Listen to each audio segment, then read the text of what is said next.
सीतामढ़ी में सोने का फर्जीवाड़ा। जी हाँ, ये विवाद जो है 2022 से चल रहा है और कुछ पैसों का लेन देन का ये विवाद सोने चांदी पर आ पहुंचा और 4 साल से ये जो महिला है फ्रेम में, ये न्याय के लिए दर दर भटक रही है। क्या है पूरा मामला, हम इनसे जानने का प्रयास करेंगे। नमस्ते, नमस्कार, मेरा नाम रजत है और आप यह वीडियो ABI नेशन न्यूज़ के फेसबुक पेज के माध्यम से देख रहे हैं। क्या नाम हुआ आपका? नीलम कुमारी। घर कहाँ हुआ?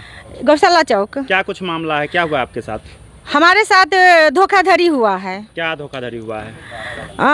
सोना ठग लिया है। कौन ठग लिया है? संजय सराफ, बेटा साहिल सराफ। कब का मामला है?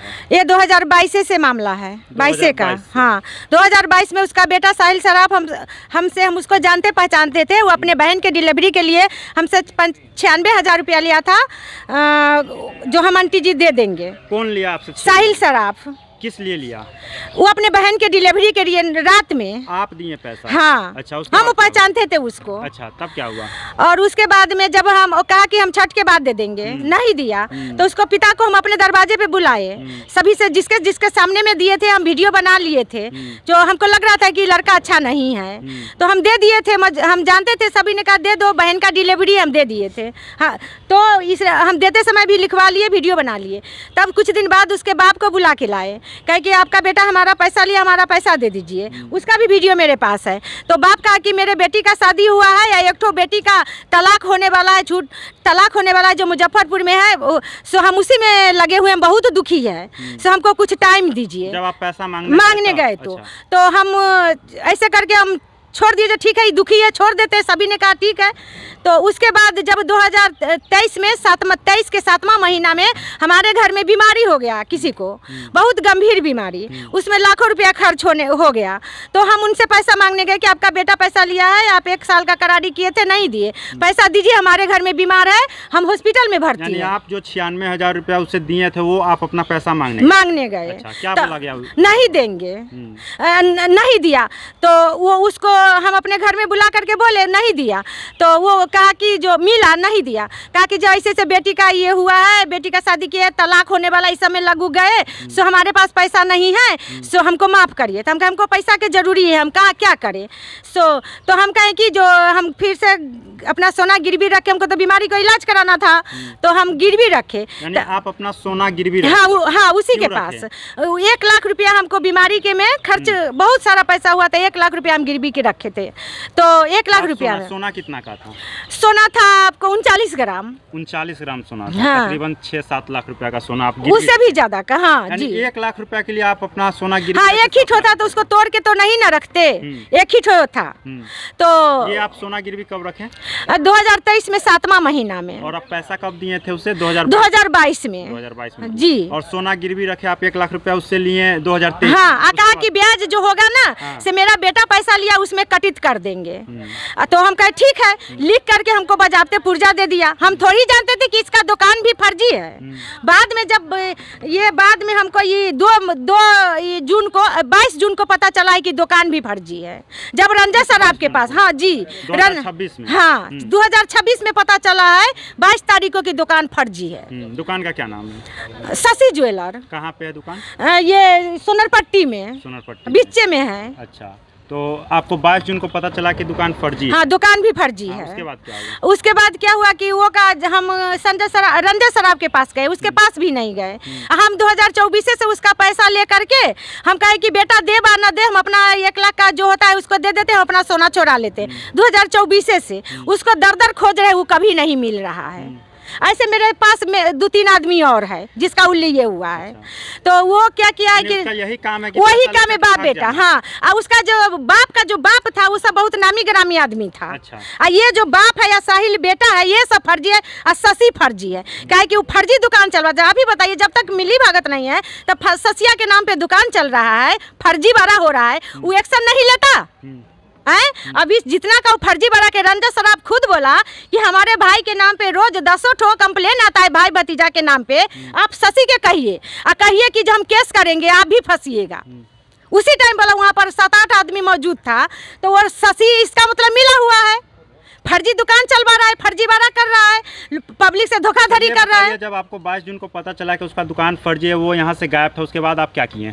उसके बाद हम उसके बोले कि हमको लास्ट बार उस संजय सराफ रंजय सराफ जो वार्ड है, बोला कि पूछ लीजिए, जो वार्ड पार्षद। हाँ, अच्छा। पूछने गए, उसका बेटा घर में सोया था, दारू के नशे में निकला, 9 बजे सुबह में दारू पी करके। वो गलत प्रवृत्ति के लोग है। अच्छा। वो थोड़ा सा वो मतलब दुराचारी है, वो मतलब अच्छा कैरेक्टर उसका नहीं, आप पता कर भी सकते हैं। उसके फर्जी, उसको बहुत उसका आरोप है, बहुत केस है वो बेटा के ऊपर। तब क्या हुआ आगे? तो वो मारपीट, मोटरसाइकिल से गए थे हम लोग, वो भी तोड़ फाड़ गिरा दी उसकी बहन। हम 2-3 आदमी से गए थे, वो मांगने के लिए था। हम उसके घर में भी नहीं गए, पहले रंजय सराफ वार्ड के घर में गए थे। तो आपके साथ मारपीट कौन किया? उसका बेटा साहिल कुमार। साहिल कुमार? हाँ, साहिल सराफ। उसके बाद क्या हुआ? उसके बाद जब हम लोग चले आए, बाप बेटा एकदम बेटी पागल के तरह करने लगी, एकदम आप वीडियो में देख सकते हैं, मोटरसाइकिल सब तोड़ने लगी। काहे कि वहीं पर पार्षद का घर है, तो उसके घर में भी सीसीटीवी कैमरा लगा है, वो भी देख सकते हैं। हम आप सबको दिए हैं, वो भी देख लीजिए। सब पागल के तरह करें, हम लोग चुपचाप चले, क्योंकि हम लोग लीगल तरीका से चाहते हैं कि जो मेरा है मेरा दे दे, जो उसका है वो ले ले। हम जो हो चाहते हैं। और हम सभी से, आप लोगों से, एसपी सर, डीएसपी सर, जो इसकी शिकायत आप थाना में किए कि नहीं किए? हाँ, किए उसी टाइम 22 जून को। 22 जून को? हाँ। क्या कुछ रिस्पांस मिला था? नहीं, डायरी वो लिखित दे दिए, उन लोगों ने रिसीव कर लिया, रिसीविंग दे दिए। उसके बाद हम वो अपना पुलिस भेजे, एक गाड़ी पुलिस भेजे, जितना 4-5 आदमी से पुलिस भेजे। पुलिस पूछने गया, हम भी साथ में थे, तो कहा हम नहीं देंगे, हम नहीं जानते हैं। तो पुलिस आकर के हमको भी बोला, आज थाना हमको बोला कि आप जाके केस कीजिए, आपका गहना नहीं देगा। तो हम गहना नहीं देगा, तो हम फिर थाने गए। तो थाने गए, तो वहाँ गए, तो थाने जो बैठे थे प्रभारी, उनको बोले कि ऐसे ऐसे बोल रहा है आपको पुलिस को। तो वो पुलिस को बुलाया, जहाँ रे क्या बोला है, तो ऐसे ऐसे बोला है। तो उसको कहे हमारा केस लिखिए, तो वो नहीं लिखे।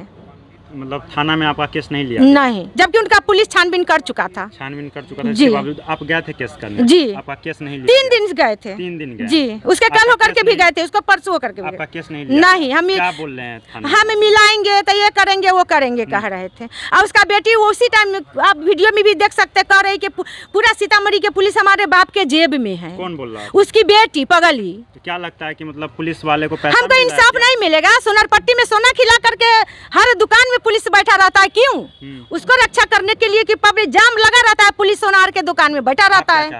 हम चाहते हैं कि हमें इस सबसे कोई लेना देना है, हमको इंसाफ मिले। हम सुनार भाई, सुनार समिति से कहते हैं कि आप लोग का यदि पब्लिक 1 रुपया लिया रहता है, चाहे 10 रुपया लिया रहता है, तो आप तुरंत मांग करके उस पर केस कर देते हैं और उससे मांग लेते हैं। इसी तरह हमारा जो है सो हमें दिलवा दीजिए। हम सुनार समिति से बोल रहे हैं, एसपी सर से बोल रहे हैं, डीएम सर से बोल रहे हैं, कमिश्नर सर से बोल रहे हैं कि हमको इंसाफ दिलाए। इसका जो मामला है आपका थाना में, तो आपका आवेदन लिया नहीं किया? नहीं, दर्ज नहीं किया? नहीं। तो क्या आप डीएम एसपी के पास गए? हम एसपी के पास, आज कोई पर्व था इसलिए बंद था शायद, तो हम कल जाएंगे। कल जाइए? हाँ, सीधे एसपी सर के पास जाएंगे, डीएम सर के पास जाएंगे और कमिश्नर सर के पास जाएंगे, तीनों के पास जाएंगे। तो देखिए, हम आपको बता दें कि मामला जो है 4 वर्ष पुराना है, और हम आपको बता दें कि कुछ पैसे का लेन देन की वजह से ये मामला हुआ। जहां हम आपको बता दें कि ये जो महिला फ्रेम में है, ये महिला जो है अपना 96,000 रुपया किसी व्यक्ति को देती है। कुछ दिन बाद ये जब पैसा लेने जाती है, तो इनको मना कर दिया जाता है कि हम आपका पैसा नहीं देंगे। और इनके घर में जब कुछ प्रॉब्लम हुआ, तो उस व्यक्ति से जो है अपना 40 ग्राम का जो सोने का चेन था, वो गिरवी रख करके जो है 1 लाख रुपया लिए।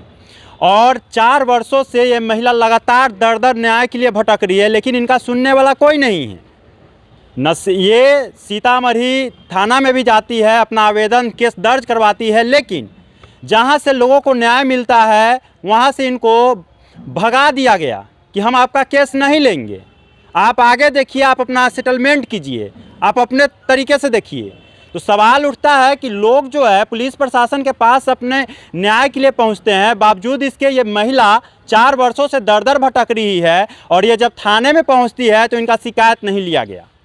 तो इस मामले पर आपकी क्या राय है, जरूर बताइएगा। तब तक के लिए इतना ही। आप देखते रहिए ABI नेशन न्यूज़। रजत के साथ सीतामढ़ी। जय हिंद, जय भारत।